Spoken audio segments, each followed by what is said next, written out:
games for a bitch, time for that shit. Rockstar with all of my hits. They all on my dick, ice on my wrist. Yeah, rub me a split. Can't fuck with the gang, we ain't the same. Talking that shit get you banged. Extended with rain, shooter got aim. Yeah, shots to the brain. Don't fuck with no ops, niggas is talk. Ayy, niggas is soft. What's good, everybody? I'm Brandon. Today I'm about to do another video from the Infographic Show. I mess with their channel heavy. Only a few of y'all do, but y'all tripping. Their channel is fire. Anyway, this one right here is titled "The Terrifying Alien Encounter That's Never Been Explained." Y'all requested it. Don't trip, you know I got y'all. That sounds so interesting. An alien encounter that's never been explained. A lot of people alien encounters has never been explained, but they just be like, whatever, this person might be crazy, this person just crazy. They not crazy, man. Aliens are real. There's too much information out there that shows that aliens are real. It's just not mainstream, so people don't want to believe in it. But if you just do some research, you'll see how the government is covering up so much when it comes to aliens. I'm not even a conspiracy theorist. Y'all know that about me. I'm extremely skeptical.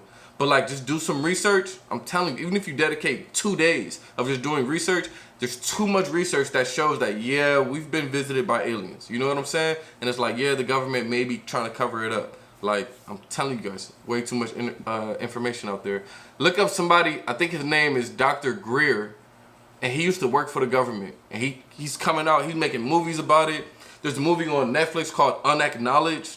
Man, there's too much information out there, I'm telling you. Aliens are real. But anyway, I'm ready to hop into this video. I want to see this alien encounter that hasn't been explained.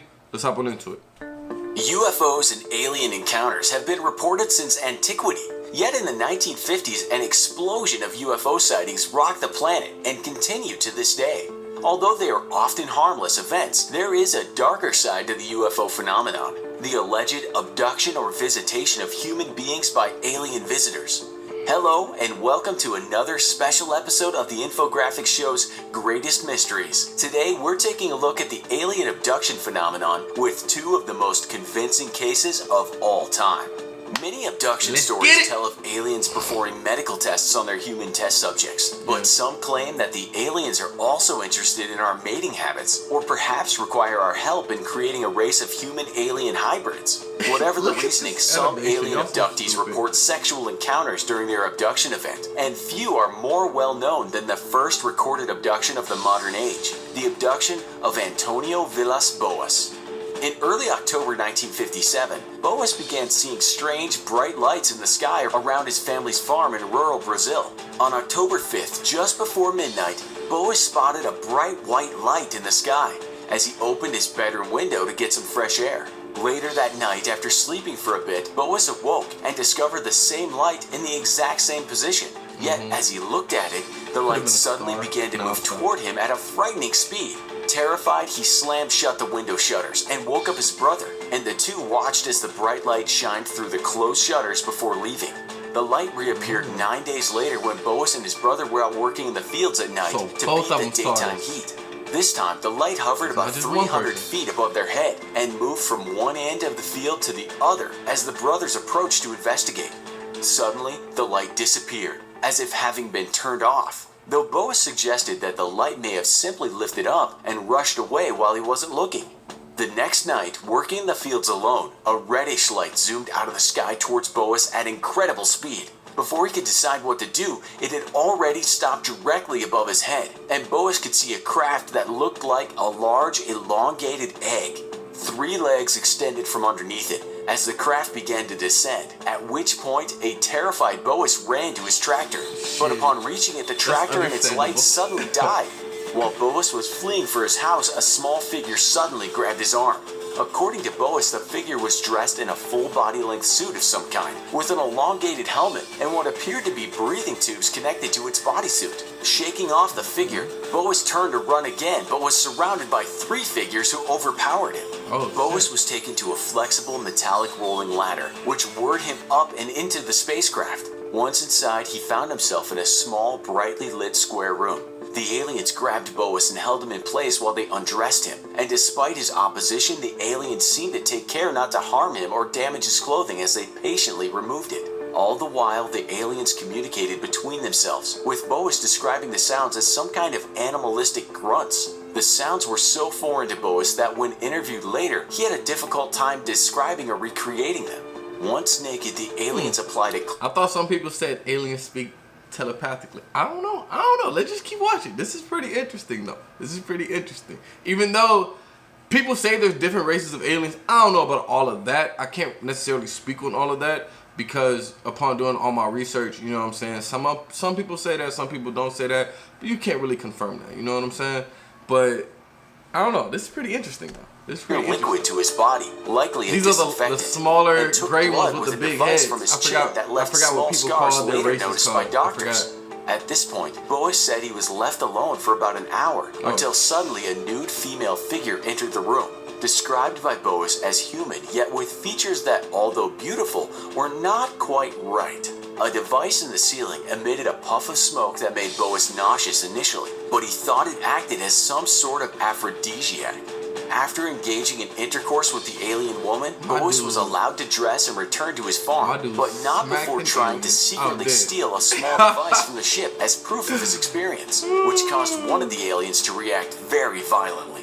Boas' story could easily be dismissed as fantasy, if not for the incredible amount of detail and his great reluctance in his telling it. It took Dr. Olavo Tifontes, professor of medicine at the National School of Medicine in Brazil, to convince Boas to go public with his story, after which he did to a journalist and a member of the Brazilian military intelligence. Along with the incredible amount of detail Boas offered about the aliens, their wardrobe, and the craft itself, Boas was also found to be suffering from radiation poisoning, as he exhibited a plethora of other physical ailments for months after his experience. Was it an actual alien encounter, or was it the wild fantasy of a bored and possibly very lonely farmer? We'll let you decide as we move on to our second alien encounter. Made famous by the Hollywood film Fire in the Sky, the Travis Walton abduction story has become a hotbed of controversy. On November 5th, 1975, Walton and 5 other loggers working in the Arizona wilderness piled into a truck for the drive home after a hard day's work. Minutes later, the crew spotted a bright light coming from behind a hill. Filled with curiosity, they drove closer until they could see a large silvery disc hovering just above a clearing. While the others stayed in the truck, a fascinated Walton leapt out and ran toward the disc, ignoring the shouts from the rest of his crew to get away and come back. As Walton approached the disc, it suddenly began to make sounds like a loud turbine and wobble from side to side, scaring Walton, who then began to back away. According to one of the men on Walton's crew, a beam of blue-green light shot out of the disc and struck Walton, sending him sprawling backwards. The terrified crew immediately put the truck into gear and hightailed it off the mountain. Y'all left the homie, I'm dead. Deputy Sheriff Chuck Ellison answered their call and came to meet the men, saying later that all of the men were distraught and 2 were in tears. Although skeptical of the story, he said if they were acting, they were awfully good at it. Within hours, a police search of the abduction site discovered nothing, and the next day an exhaustive search involving horses, helicopters, and jeeps still failed to discover anything. At this point, the police grew suspicious of the logging crew, believing the abduction story to be a cover for an accident or a murder. A polygraph test administered days later indicated that the men were not lying about their UFO sighting, or that they had hurt Walton. Days later, a disoriented Walton called his brother-in-law, Grant Neff, from a public phone. Rushed to a hospital, Walton relayed a story of being examined by aliens similar to the popular Greys described by other abductees. That's what they're called, the Greys, and having an encounter with a strangely human-like male and female alien who would not answer his questions, and at one point anesthetized him. A medical examination discovered a small puncture mark on his right arm, consistent with a hypodermic injection, but it was nowhere near a vein. His urine also showed a lack of ketones, which, if Walton had indeed been without food as he insisted, and as his weight loss suggested, should have been present as his body began breaking down fats in order to survive. To this day, Walton's story remains the stuff of controversy, with Walton failing a polygraph test on the TV game show called The Moment of Truth. Skeptics believe the entire story was made up for publicity, and also because Walton and his crew were severely behind in their logging contract. Walton's alleged abduction allowed them to secure an extension from the Arizona government. However, Walton's crew remained adamant for decades after the incident that the entire story was true. Even the police who first responded to their original frantic telephone call for help remarked at how visibly shaken and distraught the men appeared to be that night. Are aliens real? And if so, do they really routinely abduct humans for research? Should we be concerned? And should our governments be doing more to try to protect us from this terrifying threat? Can I tell you my theory on it? You want to hear my theory? Dismiss alien abduction stories as mere fantasies made up out of boredom, for attention, or to get oneself out of trouble. But sometimes the physical evidence can be perplexing and begs the question, just how did a 1950s Brazilian farmer working his fields in the remote countryside end up with radiation sickness, skin lesions, and a host of other perplexing physical ailments? That's what I was saying. Do you believe in aliens? Okay. Like I told you guys, I believe aliens are real based on all the research I've done. Like I said, if you just want to watch something that's very compelling, look at a documentary on Netflix called Unacknowledged.